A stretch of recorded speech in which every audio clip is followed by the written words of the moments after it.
little bit about the economics aspects of how you managed investments within data function.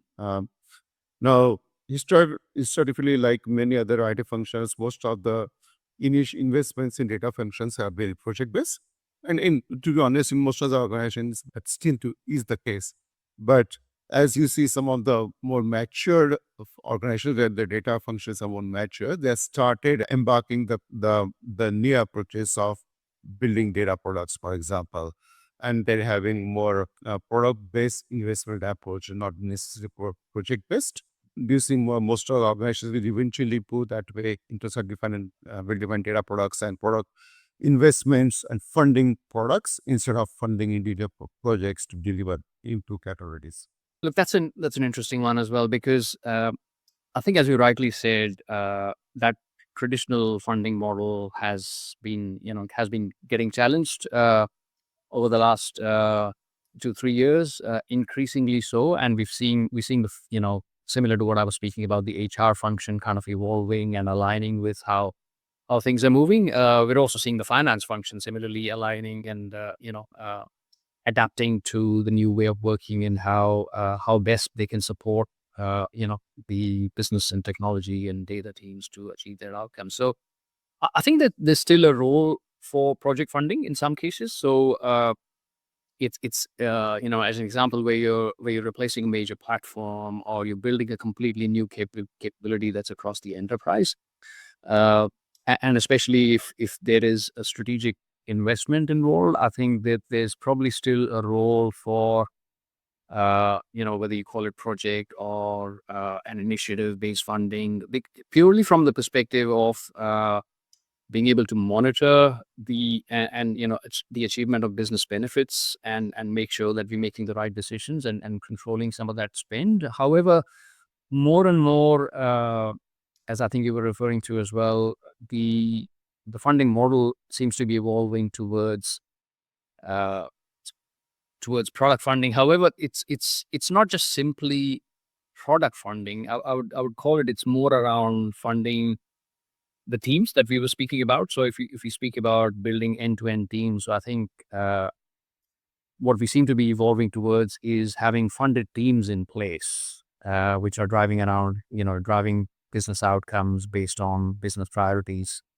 And once those teams are funded, then I think in terms of driving the right behaviors in the organization, it helps to drive the right behaviors, because then the conversation is around what's the best priority and what's the highest priority for driving the best business outcome, rather than where's the next $1,000 or $10,000 or $100,000 funding going to come from, right? Because we've seen in the past, a lot of those conversations can become involved. It can take months. It can be unproductive, where people are generally, basically organizations doing business with themselves and trying to find out where the funding is going to come from, how we're going to charge them out. I think we're moving away from that, which is really good to see. So in that sense, if we have funded teams, whether they are funded product teams, as you're referring to, or they are structured around driving another business outcome,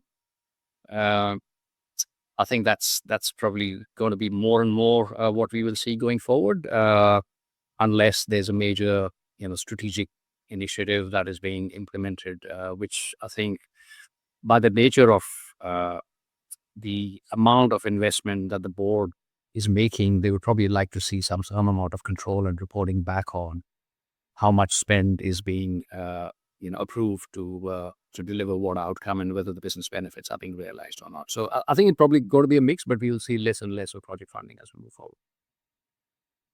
Yeah, and the question is about measuring the value of these investments. So, what are the key OKRs or KPIs that you think will still be relevant going forward when it comes to data investments? Are those around mainly around risk, compliance, or more about growth? Yeah, I think that's a very organization specific question, which can have different answers at different points in time. It's also a function of where the organization is at and what the priorities are that the board has decided that the organization needs to focus on. So I think it's every company has to decide that for themselves. But the key thing here is that these decisions should not be based on what's been done in the past and you just keep doing the same. It has to be consciously, you got to consciously sit down. Um, and increasingly, it's important to be nimble and agile around the changing environment and being able to adapt to that. So I'd probably say once a quarter, you need to sit down rather than once a year, as we've done in the past, to determine what the next quarter's targets should be, what the priorities are, what the board is expecting, how the external environment has evolved, what have we achieved, and what have we learned from the last quarter, and how do we actually want to focus our energies and our funding and the people on the next quarter, and then continues to keep evolving and adapting to that, because the answer in the first quarter might be different to the answer in the second quarter, depending on where you are in your journey as an organization.